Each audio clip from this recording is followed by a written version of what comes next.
तो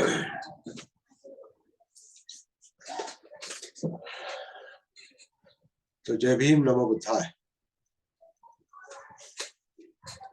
the Buddha and his धम्मा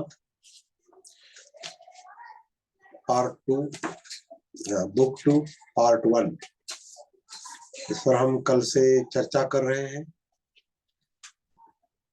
पठन कर रहे हैं, चिंतन कर रहे हैं, चर्चा कर रहे हैं। और आज हम अगला हिस्सा देखेंगे।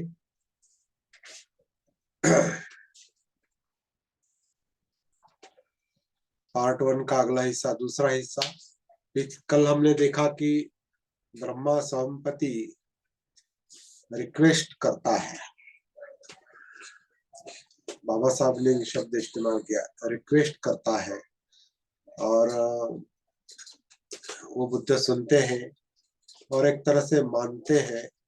इसलिए उनके मन में जो विषाद है, धम्म का प्रचार करूं या न करूं, अपने अनुभव लोगों को बताऊं न बताऊं, इसके बारे में जो एक क्या शब्द कहे पता नहीं, लेकिन इसमें विषाद शब्द कहा। संदेह तो हो नहीं सकता, क्योंकि संदेहास्पद मनोवस्था उनकी रही नहीं, क्योंकि संपूर्ण जागृत अवस्था है। उनको पता है कि उन्हें क्या प्राप्त हुआ था, उनको पता है इसका आगे क्या करना है, उनको पता है कि इसका आगे प्रचार करना है। ये जो कर्तव्य की भावना है, लोगों को दुख मुक्त करने के लिए अपने आप को न्यौछावर करने, एक तरह से अर्पित करने की, इस काम में डेडिकेट करने की जो उनकी मनोवस्था है, वो अनायास बोधि प्राप्ति के कारण आई होगी। और इतने में ब्रह्मा संपत्ति का एपिसोड इसमें ग्रंथों में डाला है। महावग्ग के ब्रह्म याचन कथा, मतलब ब्रह्म याचन मतलब ब्रह्म याचना करता है। ब्रह्मा संपत्ति याचना करता है, वो ब्रह्म याचन कथा विनय पिटक के महावग्ग में आई है। और उस महावग्ग से ये एपिसोड यहाँ पर लिया है, ऐसा भगवंत आनंद कौशल्यायन जी के फुटनोट से पता चलता है। और ब्रह्मा संपत्ति जब रिक्वेस्ट करता है, याचना करता है, प्रार्थना करता है, तो बुद्ध ने अनुभव किया कि उन्होंने संसार का त्याग इसलिए किया था कि वह इतना संघर्ष है, कि वह इतने अधिक दुख का कारण है और जिसका उनके पास कोई इलाज न था। यदि वह सद्धर्म के प्रचार से संसार के कष्ट और दुख को दूर कर सके, तो ये उनका कर्तव्य था। और वह संसाराभिमुख होकर उनकी सेवा करे, न कि निष्क्रियता की मूर्ति बनकर चुपचाप बैठे रहे। ये ब्रह्मा संपत्ति की याचना के बाद बुद्ध के मन में ऐसा विचार आया। ऐसा सुप्त के आधार से बाबा साहब ने यहाँ कहा है। और इसलिए बुद्ध ने ब्रह्मा संपत्ति की प्रार्थना की और सद्धर्म का उपदेश देने का निश्चय किया। ऐसा ये है। फिर भी इस पर जैसे बाबा साहब ने कहा है कि हर बात पर, हर घटना पर जहाँ संभव हो सके वहाँ हमें स्वतंत्र विचार करना पड़ेगा, चर्चा करनी ही पड़ेगी, क्योंकि कुछ घटनाएं, कुछ बातें ऐसी है जो बुद्ध का चरित्र और बुद्ध की शिक्षा विकृत करती है। तो यहाँ वैसा कुछ है क्या, ये थोड़ा समझ लेना पड़ेगा। एक बात मेरे मन में आज सुबह आई, वो ये है कि अस्पृश्यता निवारण का काम करते वक्त भी बाबा साहब के मन में एक तरह का विषाद आता है कभी कभी, मतलब क्योंकि इतना कष्टदायक काम था वो, कि कैसे समझाए लोगों को, किस किस को समझाए और कैसे समझाए। ये जब तक एक तरह का मतलब क्या कहेंगे उनको, उनके काम का स्वरूप जब तक वो क्लियर नहीं हुआ था, तब तक एक तरह का ये काम करूं या ना करूं, इस तरह का कुछ विचार उनके मन में आता है। लेकिन बाद में लोगों के दुख देखकर, समाज का दुख देखकर, और वो कहते हैं कि ये समाज का जो दुख है ये मैंने अपने अनुभव से देखा है, ये कोई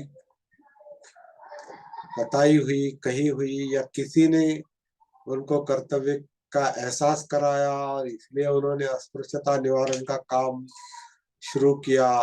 बाहर से कोई आदेश उनको नहीं आया था, जो भी आया होगा उनके मन की करुणा थी, मैत्री थी, करुणा थी। शायद वही जो ब्रह्म विहार में आता है बौद्ध साहित्य में, मैत्री, करुणा, मुदिता और उपेक्षा, ये जो बौद्ध साहित्य में संदर्भ आता है, शायद शायद उसी को ये ब्रह्मा संपत्ति के इमेजिनरी एपिसोड में, वो ग्रंथों में कथा के रूप में बताया है। लेकिन मन को ये जचता है क्या, ये मन को प्रभावित करता है क्या? जो बुद्ध बने हैं, जो बुद्ध बना है, जो व्यक्ति दुख से मुक्त हुआ है, बुद्धि प्राप्ति हुई है,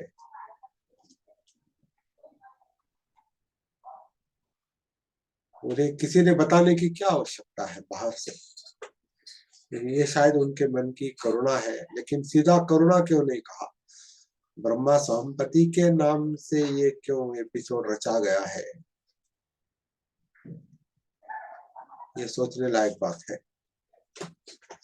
और ये संदेहास्पद दृष्टि से नहीं देखेंगे कि ऐसा क्यों क्यों हुआ, क्यों किया और किसने किया। ये सारी बातें विचार करने लायक है। तो वो जो वही एपिसोड जो है, वही घटना जो है आगे जाती है, कथा आगे जाती है कि बुद्ध ने संपत्ति की प्रार्थना स्वीकार करने के बाद ब्रह्मा संपत्ति द्वारा घोषणा होती है, शुभ घोषणा करता है। ब्रह्मा संपत्ति ये सोचकर कि मैं जनता को उपदेश देने के लिए बुद्ध को प्रेरित करने में सफल हो गया हूँ, वो बड़ा प्रसन्न हुआ। उसने बुद्ध को नमस्कार किया, प्रदक्षिणा की और विदा हो गया। कौन, पता नहीं। वापस लौटते समय जाते जाते वह ये घोषणा करता रहा, इस शुभ संवाद को सुनकर प्रसन्न हो, हमारे भगवान बुद्ध ने संसार की बुराई और कष्ट का मूल कारण जान लिया है, उन्हें इससे मुक्त होने का उपाय भी ज्ञात है। जो निराश है, जो दुखी है, उन्हें बुद्ध संतोष प्रदान करेंगे। जो युद्धग्रस्त है, युद्ध त्रस्त है, उन्हें शांत करेंगे। जिनकी हिम्मत टूट गई है, उनकी हिम्मत बंधाएंगे। जो दलित है, जिन पर अत्याचार हुए हैं, उन्हें वह आशावान बताएंगे, आशावान बनाएंगे। आप लोग जिन्हें दुनिया के झंझट सहन करने पड़ते हैं, आप लोग जिन्हें दुनिया में भयानक संघर्ष करना पड़ता है, आप लोग जो न्याय की आशा लगाए रहते हैं, आप ये सुखद संवाद सुनकर प्रसन्न हो। जो आहत हैं वे अपने जख्मों को भरा समझे, जो भूखे हैं वे अपने आप को भोजन प्राप्त हुआ समझे, जो थके हैं वे अपने आप को विश्राम प्राप्त समझे, जो तृष्णा से व्याकुल है वे अपनी प्यास बुझी समझे, जो अंधकार ग्रस्त है वे अपने आप को प्रकाश में समझे, जो परित्यक्त है वे अब खुशी मनावे। बुद्ध के सिद्धांत में एक ऐसी उत्कट प्रेरणा है कि जो परित्यक्त है अथवा जिनका कोई नहीं है, उन्हें अपना बना लेने की इच्छा होती है। जो नीचे गिरा दिए गए हैं उन्हें ऊपर उठाने की इच्छा होती है, और जो पददलित है वे उनके लिए आगे बढ़ने का समता का राजपथ है। शायद ये शब्द कुछ शब्द बाबा साहब ने अपने ढंग से लिखे होंगे, इसमें कोई दो राय नहीं, क्योंकि उन्होंने इसी तरह का काम किया है। उनका धम्म सद्धम्म है, उनका धर्म सद्धम्म है, और उनका उद्देश्य है कि पृथ्वी पर सद्धम्म का साम्राज्य स्थापित हो। उनका धम्म सत्य है, संपूर्ण सत्य है, सत्य के अतिरिक्त कुछ नहीं, अर्थात सत्य ही सत्य है। धन्य है भगवान बुद्ध, क्योंकि उनका पथ बुद्धि का पथ है, और वह मिथ्या विश्वासों से मुक्ति का मार्ग है। धन्य है वे भगवान बुद्ध जो मध्यम मार्ग का उपदेश देते हैं। धन्य है वे भगवान बुद्ध जो सद्धम्म का उपदेश करते हैं। धन्य है भगवान बुद्ध जो शांति पद निर्वाण का उपदेश करते हैं। धन्य है वे भगवान बुद्ध जो मैत्री करुणा की शिक्षा देते हैं और भ्रातृभाव की, ताकि आदमी अपने मानव बांधवों को बंधनों से मुक्ति लाभ करने में सहायक हो सके। तो यहाँ ये एपिसोड खत्म होता है ब्रह्म संपत्ति का, और आगे फिर धम्म दीक्षा की तैयारी बुद्ध करते हैं। तो दो तरह की धम्म दीक्षा, कल जैसे हमने तय किया है कि हम थोड़ा इसका अर्ध जलद गति से इसका वाचन करेंगे, पठन करेंगे, ज्यादा चर्चा इस पर नहीं करेंगे। चर्चा के लिए अलग समय रखना पड़ेगा। फिलहाल इस ग्रंथ का थोड़ा अर्ध तेज गति से थोड़ा वाचन करेंगे, विषय समझ लेंगे, मुद्दे समझ लेंगे, और फिर इस पर चिंतन के लिए थोड़ा समय देंगे, और फिर बाद में इस पर चर्चा करेंगे। चर्चा कहाँ होगी, कैसे होगी, मुझे नहीं पता। शायद ऑनलाइन हो सकती है, जूम पर हो सकती है, या कुछ सेमिनार रखकर भी हो सकती है, क्योंकि ये आवश्यकता है। ऐसे बाबा साहब के प्रस्तावना में जो लिखा है उन्होंने, उस पर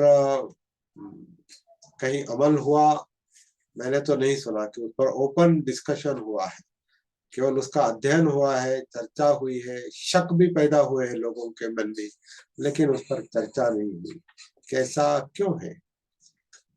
लेकिन ये शक पैदा होना अच्छी बात है।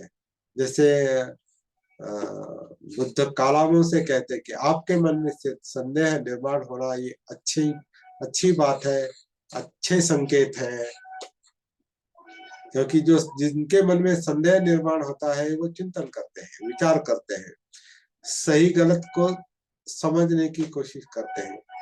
सुना और सही कहा, सुना और गलत कहा, तुरंत सही गलत कहने के मानने के बजाय जो सुना है उस पर थोड़ा विचार करना चाहिए, और फिर उसमें जो सही या गलत है वो निश्चित करना चाहिए, तय करना चाहिए। तो यही बात हम करना चाहते हैं। तो चलिए आगे चलते हैं। दो तरह की धम्म दीक्षा,